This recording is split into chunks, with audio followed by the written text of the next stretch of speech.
It's Have nice. you been in it? I got to walk through it. Yeah, but I didn't get to really experience it. Okay, It's but nice. Would have been but nice. yeah, but I mean, even the South Campus facility that, while you may not think was much, trust me, was a lot Oh. better what it used to be. Yeah, I saw what it used to be. Okay, For sure. So, but and you got to and to me, you got to understand the history of what helped you get there, and the guys like Wimprine and Joe Doss. That day, we were talking about the 2005 Tennessee game. Joe Doss, who's been on this show on multiple occasions, My favorite player of all time. and Jose stepped up and had a heck of a game against Tennessee that day, and gave it his last effort. And Joe is a great guy, and we won games that year thanks to Joe. But you've never heard his name. I know Joe Joss. You know Joe? I just Yeah, don't know. yeah. You've met Joe. Okay. Well, Yeah. see, then good. Joe has kept himself around the program. Good. And knowing Yeah, Joe's a great some guy. of the players. I love Joe. Joe's one of the better ones. And then, you get a guy like Duke Calhoun, who had a good career with you've heard that name too, I'm sure. Yep. But some of the older guys, you haven't. Keith Butler, the defensive coordinator for the DC. Steelers. Mhm. He and his brother hold a college football, to me, the greatest college football trivia question ever. Who is the only two brothers to score on the opposite side of the ball in the same game? Keith and Zachy Butler at Memphis in 1976 against Louisville. And then Keith is now with the Steelers. You might be one of the only people that can get that. Oh, I know. question. I That would be a created. hell of Good one. Lord. Jerry For the win. Jerry Jeffries tells me I write trivia questions that you can't Google, which is true. But the Butler legacy, him and Keith Simpson were drafted in the same year by the Seattle Seahawks with the first and second pick the team had in '78. That's pretty impressive. And you think of that goes right back to Texas. You see what I mean? But it's just, I'd like to see you guys learn, and but it's not just you. I just think the program is slowly becoming Right. more sellable and more it's holding more historical context as we move forward here. And it's not just about players. It's about fans.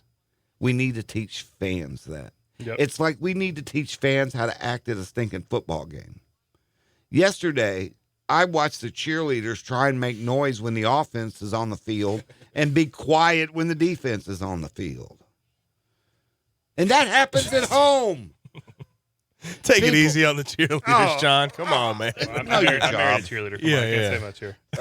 No, it's not She about might be watching. She might be watching too. I didn't say just the cheerleaders. It's also the fans. We got to learn that when the offense is on the field, shut your mouth, because they want you to be quiet so they can hear what they're doing.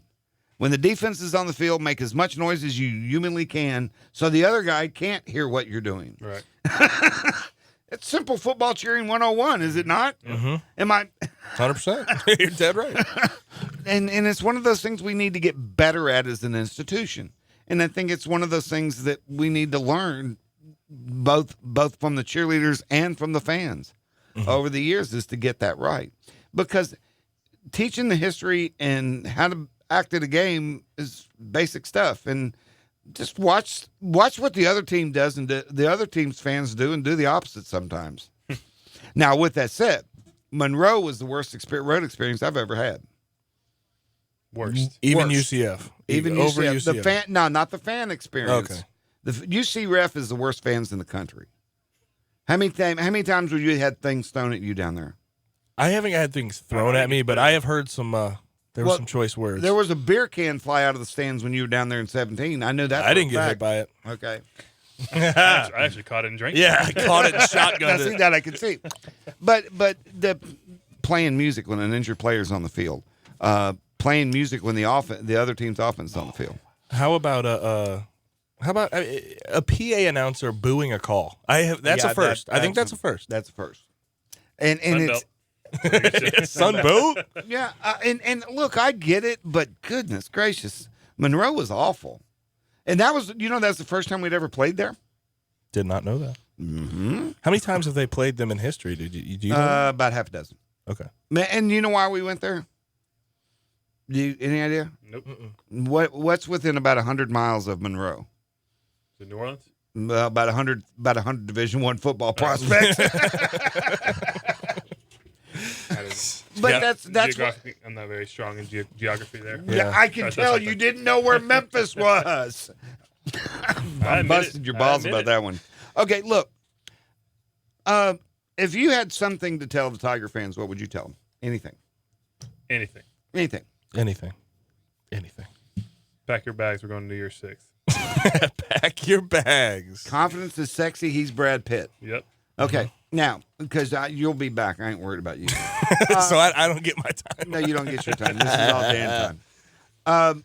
Of all your games, what's the one game that you will always remember the most? You know, and you would expect me to say the 2015 Ole Miss game, which was a great game. I don't call them Ole Miss here, by the way. What do you call them? Mississippi. Mississippi, excuse me. Yeah, Those guys down south. You know why they call it Ole Miss? Why? Because if they put Mississippi on the alumni letterhead, none of them be able to read it. I'm surprised Drew. So didn't anyway, give me which dirty game? look. No, So- I think the 2016. No, I graduated 2016. So, yeah, Yeah. 2016 Mhm. Houston game where we won Oh, yeah, 48, that was 44 awesome. on Anthony Miller. Oh, yeah. The fourth quarter touchdown win that game. I wanted to beat Houston so bad, and we every year we blew it. And Yeah. every year we beat them. That was your. I forgot That was the about first that. year we Yeah. beat them. Yeah.